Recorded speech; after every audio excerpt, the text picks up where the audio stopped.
Hello दोस्तों, स्वागत है आपका यूट्यूब चैनल आरसीएम अपडेट में। दोस्तों बात करते हैं अफीम नीति 2022 की, जो कि घोषित हो चुकी है, जिसमें कई किसानों के पट्टे सीपीएस में मिले हैं। हालांकि ये सरकार के किसानों के साथ अन्याय किया है। तो बात करते हैं किस तरह से पट्टे किसानों को प्राप्त हुए हैं। लाइसेंस की शर्तें हैं, किसी भी किसान का तब तक लाइसेंस मंजूर नहीं किया जाएगा जब तक वह निम्न शर्तों को पूरा न करता हो। उसने फसल वर्ष 2021-20 के दौरान पोस्ट की खेती के लिए लाइसेंस शुदा वास्तविक क्षेत्र 5% श्रम क्षेत्र से अधिक क्षेत्र में खेती न की हो। उसने कभी भी अफीम पोस्ट की अवैध खेती न की हो तथा औषधि तथा मन प्रभावी द्रव्य पदार्थ अधिनियम 1985 और उसके अंतर्गत बनाए गए नियमों के अंतर्गत उस पर किसी अपराध के लिए सक्षम न्यायालयों में आरोप नहीं सिद्ध हो जाता। ऐसे किसान जिन्होंने फसल 2018-19, 19-20 और 20-21 के दौरान खेती की कुल क्षेत्रों का 50% अधिक मात्रा में जुताई कर दी, वे फसल 2021-22 के लिए अफीम पोस्ट की खेती के लिए लाइसेंस प्राप्त करने के पात्र नहीं होंगे। ऐसे किसान जिन्होंने फसल वर्ष 2021 में मार्फिन की औसत उपज 3.7 प्रति हेक्टेयर और उससे अधिक 4.2 किलोग्राम प्रति हेक्टेयर प्रदान की। ऐसे किसान जिनके लाइसेंस को फसल वर्ष 2019-20, 20-21 में रद्द कर दिया गया, बशर्ते उन्हें लगातार पिछले 5 सालों से मार्फिन की औसत उपज 4.2 किलोग्राम प्रति हेक्टेयर 100% या उससे अधिक के बराबर उपज दी हो, जिसमें वह वर्ष शामिल हैं जब उनका लाइसेंस रद्द रहा हो। कानूनी वरिष्ठ को लाइसेंस हस्ताक्षर मामले में मृतक किसानों द्वारा दी गई औसत उपज के लिए अफीम के कुल औसत की गणना ध्यान रखा जाएगा।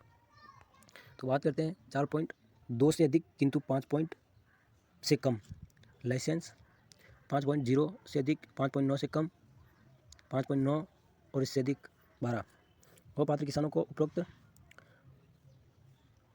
0.6 हेक्टेयर के लिए लाइसेंस जारी किया जाएगा। वे किसान जिन्होंने 10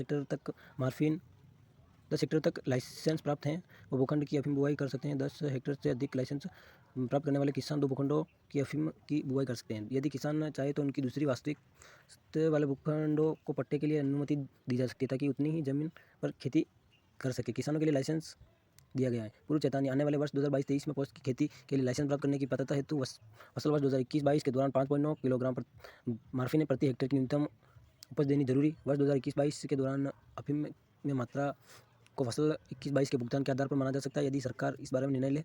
ऐसे किसान जिन्होंने फसल 18-19, 20 और 21 के दौरान अपनी पूरी फसल जुताई कर दी थी, उनको फसल 2022-23 के लिए लाइसेंस का पात्र नहीं माना जाएगा यदि उन्होंने फसल 21-22 में भी पुनः फसलों की पूरी तरह जुताई कर दी हो।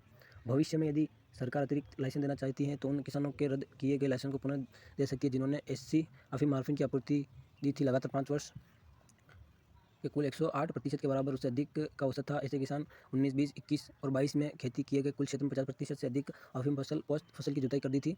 22-23 में अफीम पोस्ट की खेती के लाइसेंस के पात्र नहीं होंगे। माफ़ी होगी यदि खेती किया गया वास्तविक क्षेत्र लाइसेंस शुदा क्षेत्र से 5% तक अधिक है तो ऐसा अधिक समय हो सकता है। जो किसान वर्ष 21-22 में अफीम पोस्ट की खेती अपने भूखंड पर अथवा दूसरों से पट्टे लिए गए भूखंड पर भूखंड स्वामी का ब्यौरा सर्वेक्षण संख्या स्वायत्त आयुक्त द्वारा निर्देश अन्य ब्यौरा प्रदान करेगा। इन लाइसेंस में नारकोटिक आयुक्त वे किसी लाइसेंस को जारी करने उसे रोकने के अधिकार को स्थिति नहीं पहुँचती है जब तक 1985 में उपरोक्त बनाए गए नियम।